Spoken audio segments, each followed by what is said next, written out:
Hi, everyone. Today I want to tell you a story about a woman who unintentionally got her daughter and four grandchildren evicted from their primary residence and how you can avoid having that happen to your family as well.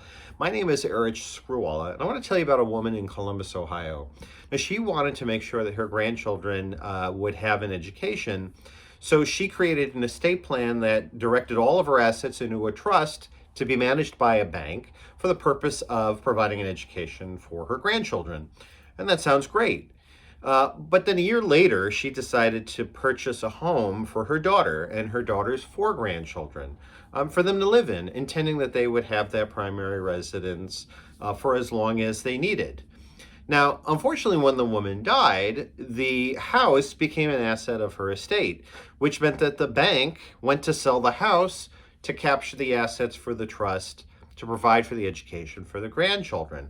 Now, clearly, the woman did not intend for her daughter and for her grandchildren to be homeless. But unfortunately, because she never went back and looked at her original plan, that's exactly what happened. Now, the bank here did nothing wrong. That's important to understand. The bank's charge is to manage the trust assets for the grandkids and their education, not to take care of the mom and the four grandchildren.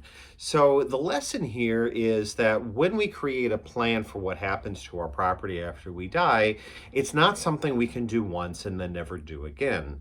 Life changes, the law changes, our circumstances change, and as they change, our plans have to adapt to adjust to those. It's why we put a lot of emphasis not on the actual documents themselves, but about in the planning process and what's important to you and what your life goals are. And we make sure to know that when those circumstances change, then your plans and the way we've created those plans would have to change to adjust to them.